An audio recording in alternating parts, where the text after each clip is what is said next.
Hello students, आज हम second unit electrostatics start करने जा रहे हैं।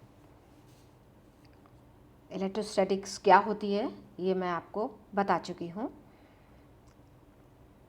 इस यूनिट में आपका पहला टॉपिक है field due to an arbitrary charge distribution and potential at a point, concept of multipoles. स्विच आवेश वितरण के कारण उत्पन्न विद्युत क्षेत्र तथा किसी बिंदु पर विभव, बहुध्रुवों की अभिधारणा, कंसेप्ट ऑफ मल्टीपोल्स। इस फिगर को ध्यान से देखिए। मान लीजिए किसी बंद सिस्टम में आवेश स्विच रूप से आर्बिट्रेरी डिस्ट्रीब्यूटेड है। आवेशों पर द्वारा किसी एक्सटर्नल पॉइंट जो हमारा P है, विभव का मान ज्ञात करना है। अब इस क्लोज सिस्टम के कारण किसी पॉइंट P पर, एक्सटर्नल पॉइंट P पर पोटेंशियल का मान ज्ञात करने के लिए हम इस पूरे सिस्टम को छोटे छोटे वॉल्यूम एलिमेंट्स में डिवाइड करते हैं और इनमें से एक वॉल्यूम एलिमेंट dV है जो आपको फिगर में दिख रहा है। यदि रो आवेश घनत्व है, चार्ज डेंसिटी है, और चार्ज डेंसिटी क्या होती है? चार्ज पर यूनिट वॉल्यूम, प्रति एकांक आयतन पर आवेश का मान। तो आयतन अल्पांश dV में आवेश की मात्रा, amount of charge inside volume element, कितना हो गया? रो dV। आयतन अल्पांश dV में स्थित आवेश के कारण P पॉइंट पर विभव कितना होगा? पोटेंशियल बराबर क्या होता है? KQ/R। तो K की जगह आ गया 1/4πε। Q कितना है हमारा? रो dV। और डिस्टेंस कितनी है वॉल्यूम एलिमेंट की, P पॉइंट से वॉल्यूम एलिमेंट की, A। तो कितना हो गया? d5 बराबर 1/4πε0 रो dV/A।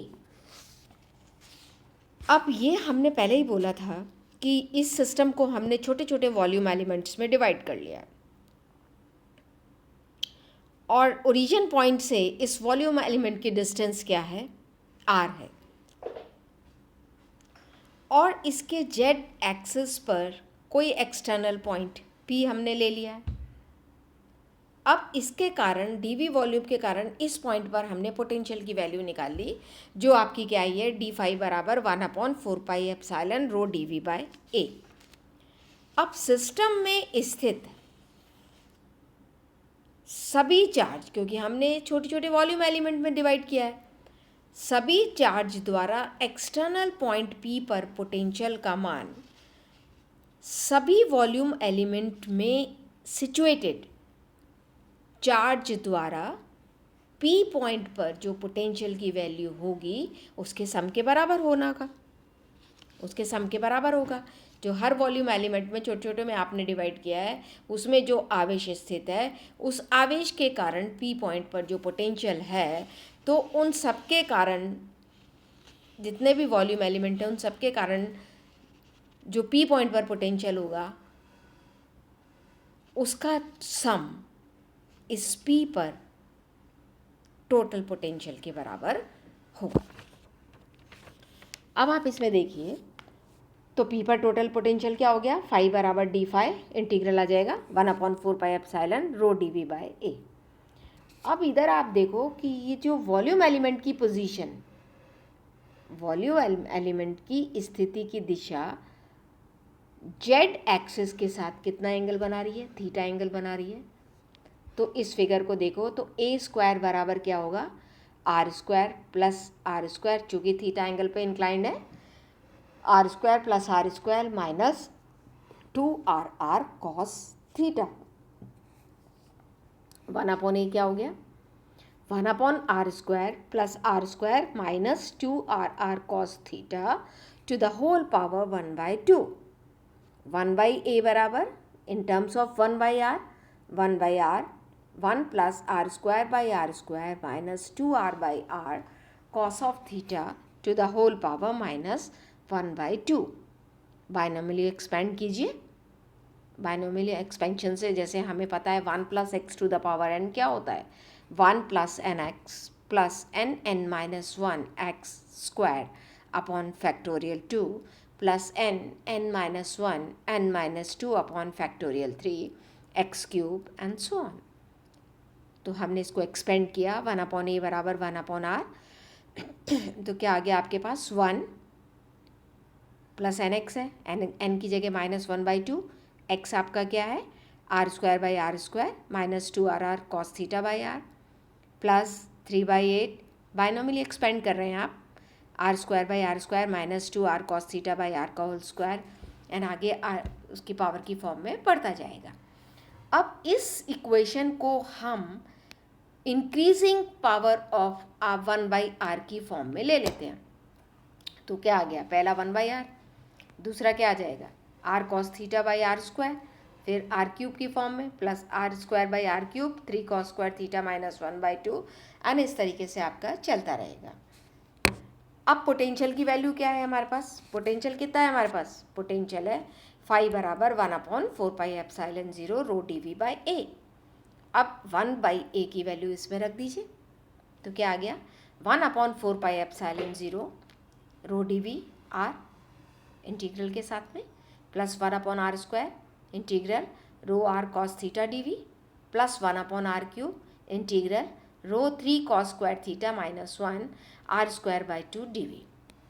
अब अगर हम ये पुट कर दें P0 बराबर इंटीग्रल रो डी वी, P1 बराबर integral rho r cos theta d v और P2 बराबर integral rho 3 cos square theta minus 1/2 r square d v. तो ये जो इक्वेशन थी पोटेंशियल फाई भी लिख, इसको हम वी भी लिख सकते हैं. किसके बराबर आ गया P0 upon 4πε r, P1 upon 4πε r square, equation a को ध्यान से देखिए, प्लस P2 बराबर 4πε r cube and so on. तो इस प्रकार आपने क्या देखा, किसी सिस्टम में वितरित आवेशों के कारण किसी पॉइंट पर पोटेंशियल का मान 1/r के पावर सीरीज के रूप में डिफाइन किया जा सकता है. तो ये 1/r की पावर सीरीज है. तो इसका क्या है, potential at a point P due to a distributed charge in a system can be written in the form of power series of 1/r. P0 upon 4πε0 r plus P1 upon 4πε0 r square plus P2 upon 4πε0 r cube and so on. और ये जो magnitude है किसके P1, P2, P3 ये किस पे depend कर रहे हैं, depend upon the charge distribution in the system कि किस तरीके का इसमें चार्ज डिस्ट्रीब्यूशन हो रहा है. और जो इसका कॉफिशिएंट्स है P1, P2, P3 ये क्या कहलाते हैं, moments of the charge distribution. क्या कहलाते हैं ये, चार्ज डिस्ट्रीब्यूशन के आघूर्ण. तो आप 1/1 लेते जाइए.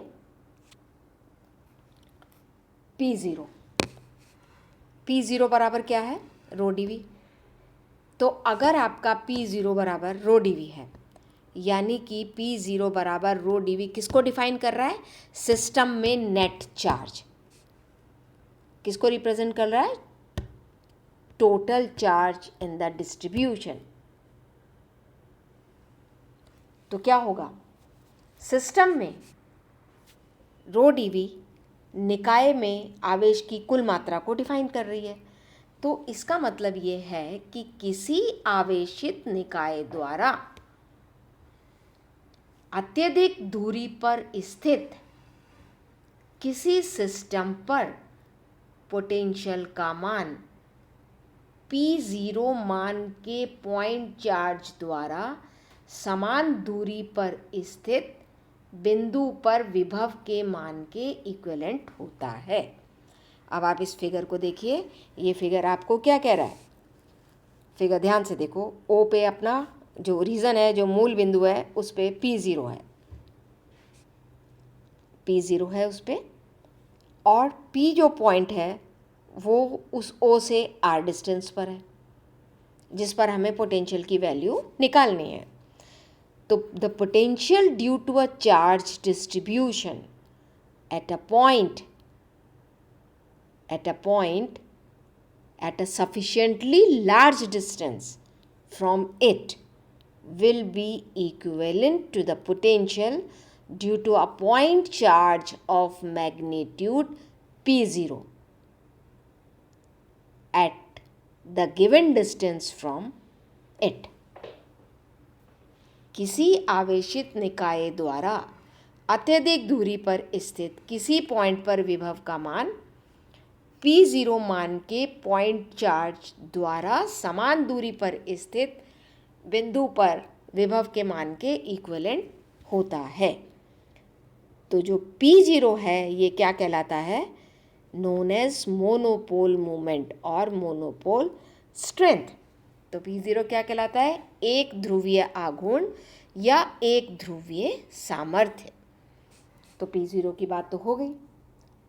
अब हम लेते हैं, अगर P0 बराबर 0 है, अब अगर P0 बराबर आपका 0 हो जाता है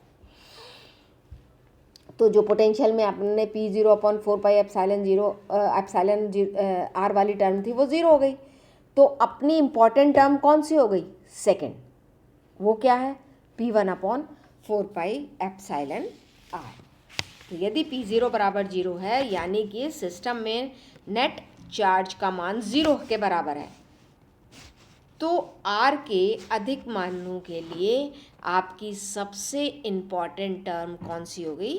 फाई बराबर P1 upon 4 pi epsilon R square.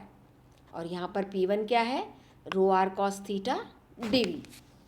P1 क्या है? रो R कॉस थीटा dV। तो अगर हम R कॉस थीटा को Z पुट कर दें तो P1 बराबर क्या हो गया? रो Z dV। P1 बराबर क्या हो गया? रो Z dV। तो इसका मतलब ये है कि जो कॉफिशिएंट P1 है वो आवेश की मात्रा, रो dV क्या है? आवेश की मात्रा, तथा पॉइंट P की ओर से दिशा में आवेश के मूल बिंदु के सापेक्ष विस्थापन के गुणनफल के कुल परिमाण को व्यक्त करती है। तो P1 क्या रिप्रेजेंट करता है?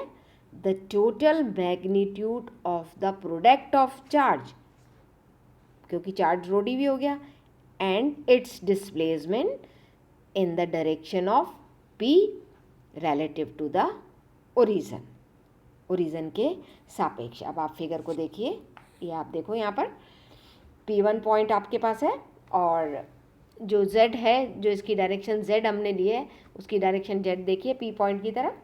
तो जो P1 आवेश की मात्रा है और बिंदु P के डायरेक्शन में चार्ज के मूल बिंदु के सापेक्ष विस्थापन के गुणनफल के बराबर होती है, क्योंकि Z बराबर R cos थीटा होता है और R cos थीटा का मान हम इधर से निकाल सकते हैं, फिगर में देख लीजिए।